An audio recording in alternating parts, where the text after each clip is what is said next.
Bapak, Ibu, saudara-saudari yang saya kasih dalam Tuhan, selamat malam.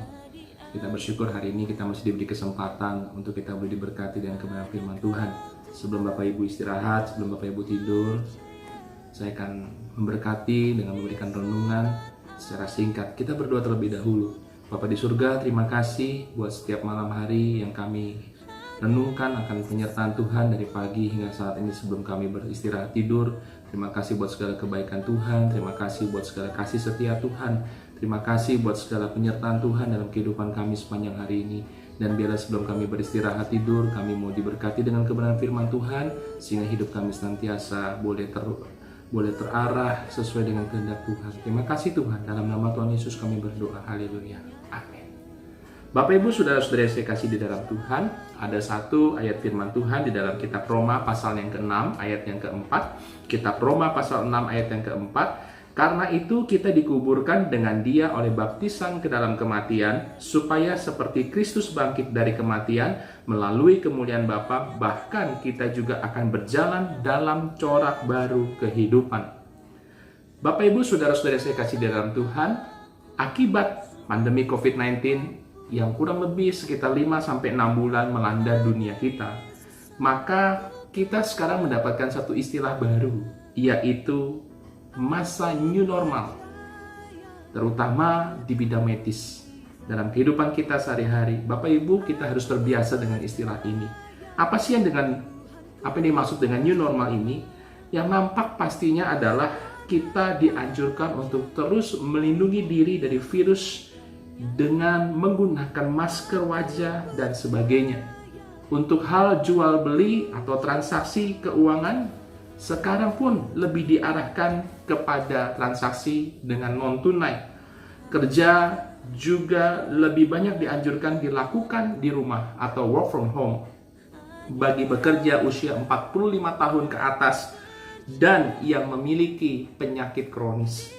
Ini Bapak Ibu baru gambaran awal. Kita memasuki sebuah dunia baru, sebuah masa yang baru, yang berbeda dari tahun ke tahun sebelumnya. Nah Bapak Ibu, di dalam Alkitab juga kita temukan bahwa kita menjalani corak hidup yang baru. Sebagai dampak ketika kita mengalami baptisan dan mengalami kuasa kebangkitan Tuhan, corak atau gaya baru harus terlihat nyata setelah kita menjadi seorang Kristen dan menjadi pelaku firman. Apakah ini sudah terjadi di dalam kehidupan kita, Bapak Ibu saudara-saudara saya kasih dalam Tuhan? Corak atau gaya hidup baru pastinya meninggalkan corak gaya hidup yang lama, cara hidup yang kompromi dengan dosa, cara berpikir yang masih duniawi, lebih mengutamakan nafsu pribadi daripada mencari manfaat untuk bersama. Ada sebuah perubahan akibat adaptasi kita terhadap kebenaran firman Tuhan. Jadi, kalau kebenaran firman Tuhan belum berhasil mengintervensi atau campur tangan dalam kehidupan kita, berarti kita belum sepenuhnya menjadi orang Kristen. Belum sepenuhnya kita menjadi pengikut Kristus, karena diri kita masih yakin dengan kebenaran yang dulu, yang dianut dan dipraktikkan. Nah, pada kenyataannya Bapak Ibu, pasti ada yang namanya pergumulan saat kita ingin taat pada kebenaran firman Tuhan. Dan ini butuh waktu dan proses seumur hidup. Malam hari ini Bapak Ibu, saudara-saudara saya kasih dalam Tuhan, apakah kita sudah memiliki corak hidup yang sesuai dengan kebenaran firman Tuhan? Jika belum, mulailah dari sekarang dan buktikan, dan kita akan mengalami janji Tuhan dalam hidup kita. Nama Tuhan dipermuliakan. Bapa di surga, terima kasih. Malam hari ini Tuhan, kami mengucap syukur.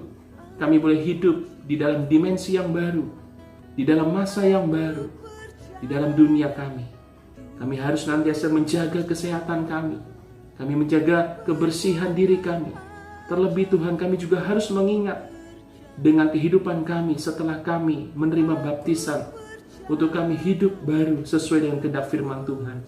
Gaya hidup yang baru, yang lama kami akan tinggalkan. dan senantiasa kami mempertahankan ini. Kuatkan kami untuk kami senantiasa hidup di dalam jalan-Nya Tuhan, menghadapi segala tantangan dan rintangan yang ada. Bukan berarti kami lemah, tapi kami kuat karena Tuhan bersama dengan kami. Terima kasih Tuhan, nama Tuhan dipermuliakan. Di dalam nama Tuhan Yesus kami berdoa, haleluya, amin. Bapak, Ibu, saudara-saudari saya kasih dalam Tuhan, tetap semangat, tetap sehat, tetap kuat di dalam Tuhan, tetap setia di dalam Tuhan, dan Tuhan akan menyertai kehidupan kita sampai selamanya. Amin. Nama Tuhan dipermuliakan. Shalom.